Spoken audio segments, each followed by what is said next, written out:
పొట్లూరు సుబ్రహ్మణ్యం గారి కొసమెరుపు కథల్లో ఓ కథ. విముక్తి. వెంకటరమణ విలాస్లో కాఫీ తాగి సిగరెట్ పీల్చుతూ బయటకు వచ్చాడు ముకుందరావు. అతను పబ్లిక్ వర్క్స్ డిపార్ట్మెంట్లో యూడీసీగా పనిచేస్తున్నాడు. అతని భార్య అదే ఊళ్ళో ఎలిమెంటరీ స్కూల్ టీచర్గా పనిచేస్తుంది. ముకుందరావుకు 2 నెలల క్రితమే ఈ ఊరికి ట్రాన్స్ఫర్ వచ్చింది. భార్యాభర్తలు ఉద్యోగస్తులైతే ఒకే ఊళ్ళో వేయాలి అనే జీవో పుణ్యమా అని ఆమెను కూడా ఇక్కడికే ట్రాన్స్ఫర్ చేయించుకున్నాడు ముకుందరావు. వెనక నుంచి ఎవరిదో చేయి భుజం మీద పడేసరికి ఉలిక్కిపడి తల తిప్పి చూశాడు ముకుందరావు. హల్లో ముకుందం, ఎన్నాళ్లకు దర్శనం అంటూ స్కూటర్ను తన పక్కన ఆపి దిగకుండా కాలు కింద ఆనించి నవ్వుతున్నాడు రాజారావు. అరే రాజారావు, నువ్వా? 6 ఏళ్ల కిందట చూశాను, ఇప్పుడెక్కడా? ఆప్యాయంగా అడిగాడు ముకుందరావు. ఎక్కడేమిటి, ఇక్కడే స్టేట్ బ్యాంక్లో అడ్మినిస్ట్రేటివ్ ఆఫీసర్గా 2 ఏళ్ల నుంచి పనిచేస్తున్నా.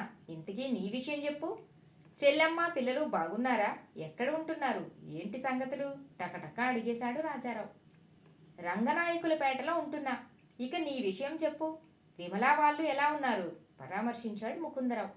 ఆ ఊళ్ళో తన వాళ్ళంటూ ఒకరున్నందుకు ముకుందరావుకి సంతోషంగా ఉంది. పక్కనే పార్క్ చేసి ఉన్న సైకిల్ బయటకు తీశాడు ముకుందరావు.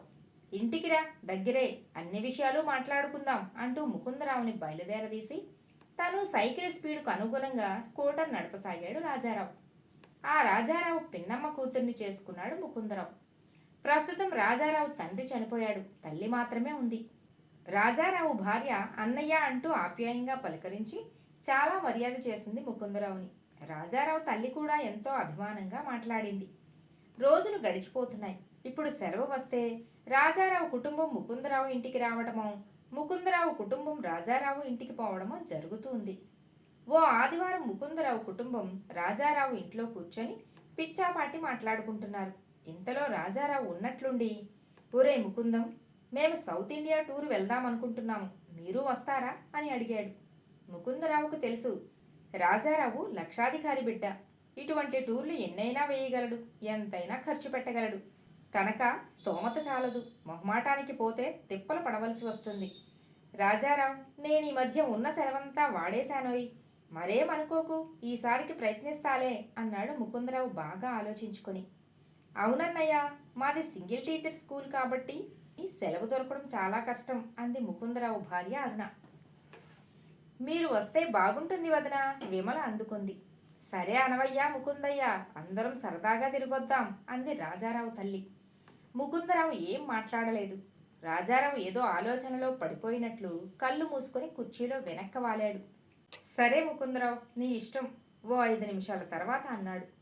తేలిగ్గా గాలి పీల్చుకున్నాడు ముకుందరావు. నాకో సహాయం చేయి ముకుందరావు, ఎలాగూ రానంటున్నావు. మా ఇంట్లో ఇనప్పెట్టె ఉంది, మేం వచ్చేంతవరకు కాస్త మీ ఇంట్లో ఉంచాలోయ్. దానికేం భాగ్యం, అలాగే ఉంచుకుంటాం అని నాలుగు కరుచుకొని, అరెరే ఇనప్పెట్టా, దాంట్లో విలువైన వస్తువులుంటాయి, అలాంటివి మా ఇంట్లో వద్దు, సారీరా అన్నాడు ముకుందరావు గాభరాగా. అతని గాభరాకు అందరూ నవ్వుకున్నారు, ఒక్క ముకుందరావు భార్య తప్ప. ఆమెకు తెలుసు ఇటువంటి బాధ్యతలు పైన వేసుకున్నందువల్ల కలిగే చిక్కులు. రాజారావు నవ్వుతూ, గాభరా పడకురా, అందులో విలువైన వస్తువులేం లేవు, పేరుకు ఇనప్పెట్టె మాత్రమే, ఏమైనా పోతే నిన్నడగల్లే అన్నాడు. అందరూ నవ్వారు. ఇక వాదించడం బాగుండదని, నాకిప్పుడు భయం తీరిపోయిందోయ్, నీ ఇష్టప్రకారమే మా ఇంట్లో ఉంచు, తేలిగ్గా నవ్వేస్తూ అన్నాడు ముకుందరావు. 2 రోజుల తర్వాత ఓ ఉదయం ఇనప్పెట్టెను తన ఆఫీసు జీబులో పెట్టుకుని వచ్చి ముకుందరావు ఇంట్లో చేర్చాడు రాజారావు. ఆ రోజు సాయంత్రం మద్రాసుకు కారులో బయలుదేరి వెళ్తుంటే తన కుటుంబ సభ్యులతో వీడ్కోలిచ్చాడు ముకుందరావు. ఆ రాత్రి భోజనాలు చేసి నిద్రకు ఉపక్రమిస్తుండగా అసలు రహస్యం ముకుందరావు చెవిలో చెప్పింది అతని భార్య అరుణ. ఆటం బాంబు పేలినట్లయి గుండెల వరకు కప్పుకొన్న దుప్పటిని కాళ్ల వరకు లాగి పారేసి మంచం మధ్యలో పద్మాసనం వేసి కూర్చున్నాడు ముకుందరావు. ఏంటి అరుణ నువ్వు చెప్పేది అని అడిగాడు భార్యను. అవునండి, అందులో 100 తులాల బంగారము, 50 తులాలు వెండి సామాను, ఓ 25,000 రూపాయల డబ్బు ఉందట. అందుకే ఇంట్లో ఉంచి వెళ్ళటానికి భయపడి, ఎవరింట్లో ఉంచటానికి నమ్మకం లేక మన ఇంట్లో ఉంచారట. నిన్న కారు బయలుదేరే ముందు రహస్యంగా నాతో చెప్పింది విమల అని చెప్పింది భార్య. ముకుందరావుకు భూమి ఆకాశాలు అతుక్కుపోయినట్లు అనిపించింది. తన ఇంట్లో ఓ 1000 రూపాయలు ఉంచుకోవాలన్నా భయమే. నాగరికత ఎంత అభివృద్ధి చెందుతుందో అంతకంటే ఎక్కువ మోసాలు, దొంగతనాలు జరుగుతున్నాయి. నిన్న కాక మొన్న పక్కింటి రంగనాయకమ్మ బయట పడుకొని ఉంటే అర్ధరాత్రి దొంగ ఆమె మంచం మీద కాలు పెట్టి నోట్లో గుడ్డలు కుక్కి 2 సవర్ల బంగారం గొలుసు లాక్కుపోయాడు. ఆ వీధిలో రోజుకొక దొంగతనం చిన్నదో పెద్దదో జరిగిందని వింటూనే ఉంటున్నాడు. మూలను ఉంచిన ఇనప్పెట్టి అతని కంటికి పాములు పుట్టలా కనిపించింది. ముకుందరావు ఇంటి వెనుక చాలా ఖాళీ స్థలం ఉంది. చిన్న చిన్న పిచ్చి మొక్కలతో తుమ్మ చెట్లతో ఆ స్థలం నిర్జనంగా ఉంటుంది. ముకుందరావు వడివడిగా లేచి అన్ని గదుల తలుపులు పరీక్ష చేసి వచ్చి తన బెడ్రూమ్ వెనుక కిటికీ తెరిచాడు. చీకట్లో పిచ్చి మొక్కలు తలలు ఊపుతూ పిలుస్తున్నాయి. తుమ్మ చెట్లు చీకటి దుప్పటి కప్పుకున్న పిశాచాల్లా ఉన్నాయి. జాగ్రత్తగా తలుపులు వేసి అరుణను రమ్మన్నట్లు సైగ చేశాడు. ఇద్దరూ కలిసి ఎనప్పెట్టెను తాము పడుకునే మంచం కింద అడ్డంగా పెట్టారు. దానిమీద ఇంట్లో ఉన్న చింకి చాపలు పాతగుడ్డలు అన్నీ వేసి కనిపించకుండా కప్పేశారు. ముకుందరావు పడుకొన్నాడే కాని నిద్ర రాలేదు. తన ఇంట్లో ఎనప్పెట్టి పెట్టడం వీధిలోని వారంతా చూశారు కనుక జాగ్రత్తగా ఉండాలి అనుకున్నాడు. ఆ ఒక్క రాత్రి నిద్ర లేనందుకే అతని ముఖం వారం రోజులు తిండి లేనట్లు పీక్కుపోయింది. ఇంట్లో భార్యకు పిల్లలకు దాని జాగ్రత్తను గురించి అన్ని హెచ్చరికలు చేశాడు. రోజులు గడుస్తున్నాయి. రోజు రోజుకు ముకుందరావుకు భయం ఎక్కువవుతూ ఉంది. మనిషి నీరసించిపోయాడు.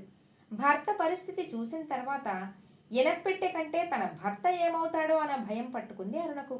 ఏమోయ్ ముకుందం, ఏదైనా జబ్బులో పడ్డావా? ఓ ఫ్రెండ్ అడిగాడు. అదేం లేదు బ్రదర్ అన్నాడు ముకుందరావు. లేదంటావేమిటోయ్? ముఖం పీక్కుపోయింది, కళ్ళు ఎక్కడో ఉన్నాయి. నువ్వు చెప్పకపోయినా అర్థమవుతూ ఉంది. ఏదో సంథింగ్ జరిగి ఉంటుందని పరీక్షగా చూస్తూ అడిగాడా మిత్రుడు. ఈ మధ్య పనులు ఎక్కువయ్యాయిలే అని చెప్పి మరి నేను వస్తా అంటూ బయలుదేరబోయాడు. ఎక్కడికి వెళ్తావు?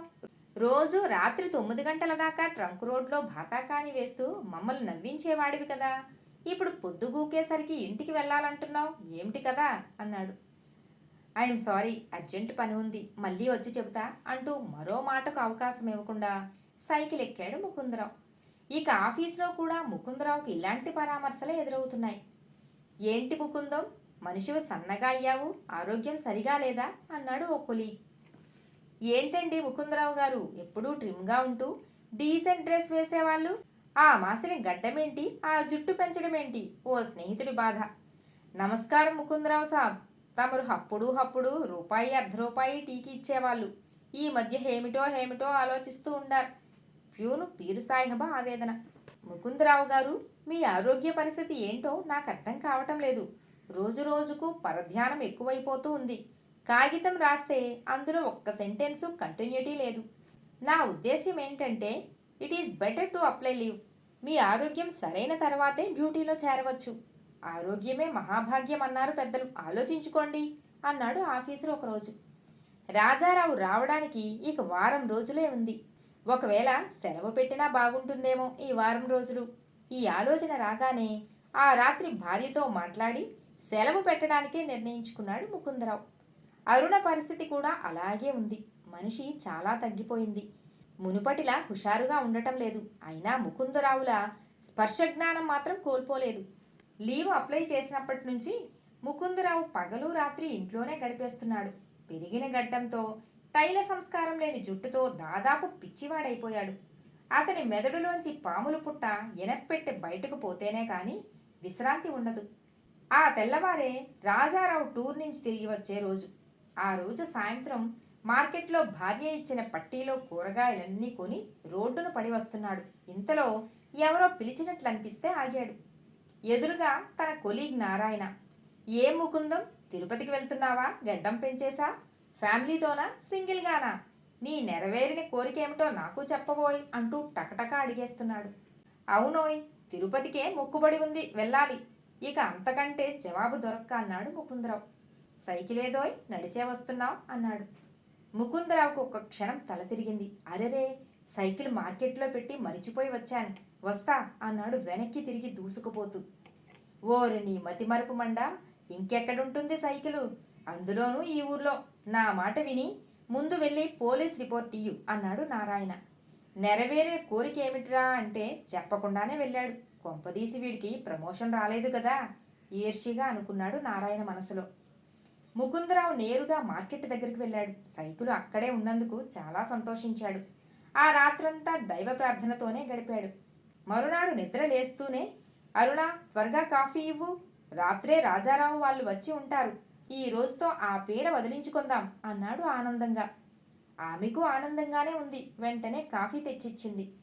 ముకుందరావు వెళ్ళేసరికి రాజారావు ఇల్లంతా సందడిగా ఉంది. యథావిధి అతనికి సత్కారాలు జరిగాయి. యాత్రా విశేషాలు అడిగాడు, చెప్పారు. ముకుందరావుని తగ్గిపోయావేమిటని గాని, గడ్డం ఎందుకు పెంచావని గాని వాళ్ళు అడగలేదు. ముకుందరావు అసలు విషయానికి వచ్చి ఎరపెట్టె తీసుకెళ్లమని అడిగాడు. దానికి రాజారావు, ఓస్ అదా, తొందరేముంది, తీసుకెళ్తాంలే అన్నారు. ముకుందరావు గుండెలో రాయి పడింది. ఇంకేం అనలేక వెనక్కి వచ్చేశాడు. తీసుకెళ్లమని రోజూ అడుగుతూనే ఉన్నాడు. రేపు రేపు అని వాయిదా వేస్తూనే ఉన్నాడు రాజారావు. ఇంకో వారం రోజులు గడిచిపోయాయి అలాగే. లీవు అయిపోతే ఇంకో వారం ఎక్స్టెండ్ చేసి వస్తున్న ముకుందరావుని బాగున్నావా అంటూ పలకరించాడు ఒక నూతన వ్యక్తి. ఎవరు మీరు అని అడిగాడు ముకుందరావు. నన్ను గుర్తుపట్టలేదా ముకుందరావు? కాలేజీలో నీ క్లాస్మేట్ని, హాస్టల్లో నీ రూమ్మేట్ని. ఒకప్పుడు మనం ఆప్తమిత్రులం అన్నాడు ఆ నూతన వ్యక్తి. ఒరే విశ్వం, కౌగిలించుకున్నాడు మిత్రుణ్ణి చూసి. విశ్వం తన వ్యాపారం చేస్తూ ఈ ఊళ్ళోనే ఉంటున్నట్లు చెప్పాడు. ఇంతకాలం ఎవరికీ చెప్పని ముకుందరావు తన కడుపులోని బాధనంతా స్నేహితుని ముందు వెళ్ళగక్కి విమోచన మార్గం చెప్పమని బ్రతిమలాడాడు. విశ్వం ముఖం సీరియస్ అయింది. వాడు నిజానికి ఏ టూరు వెళ్ళలేదు. మీరు వీడ్కోలిచ్చిన రోజే మద్రాసు వెళ్ళి 2 రోజుల తర్వాత వచ్చి డ్యూటీలో జాయిన్ అయ్యి ఉంటాడు. వాళ్ళు లేరనుకున్నావు కాబట్టి నువ్వు వాళ్ళ ఇంటికి వెళ్ళలేదు. వాడు టౌన్లోనే ఉంటూ నీకు కనిపించకుండా తప్పించుకొని తిరుగుతూ ఉంటాడు. అసలు విషయం ఏమంటే వాడికి ఇనప్పెట్టెలోని సంపద ఒక సమస్య. అమ్మేద్దామన్నా, బ్యాంక్లో పెడదామన్నా ఆ తల్లి ఒప్పుకోదు. భార్య భర్త వాళ్లతో పాటు తల్లి జల్సాగా తిరగటానికి అలవాటు పడ్డారు. అటువంటప్పుడు ఇనప్పెట్టెను కాపాడడం వాళ్ళకొక సమస్య. మనలాంటి బీదవాళ్లకు అసలు ధనం లేకపోయినా అభిమానతనం ఎక్కువని మాట నిలబెట్టుకోవడం కోసం ఎంతైనా శ్రమ పడతామని డబ్బున్న మహారాజులకు బాగా తెలుసు. అందుకే నీలాంటి నాలాంటి అమాయకుల్ని మోసం చేసి ఇలా అప్పజెప్పి హాయిగా ఉంటారు అన్నాడు. ఇలా ఎంతకాలం అడిగాడు ముకుందరావు. ఎంతకాలమైనా సరే నీ దగ్గర నుంచి ఇనప్పెట్టె తీసుకోడు కనుక నువ్వే రేపు తీసుకెళ్ళి వాడి ఇనప్పెట్టె వాడికి అప్పచెప్పు. ఇవన్నీ నీకెలా తెలుసు అడిగాడు ముకుందరావు ఆశ్చర్యంగా. నేను నీలాగే ఒకప్పుడు ఈ ఇనప్పెట్టె బాధితుణ్ణి. దాన్ని వదిలించుకునేసరికి చావు తప్పి కన్ను లొట్టబోయినట్లయింది అన్నాడు విశ్వం. స్నేహితుడు విశ్వం మాటలు శ్రసావహించి మరునాడే ఓ 15 రూపాయలు ఖర్చు పెట్టి ఆటోలో తీసుకెళ్లి ఆ ఇనప్పెట్టెను వాళ్ళకి అప్పచెప్పేశాడు. అందరూ ఇంట్లోనే ఉన్నారు.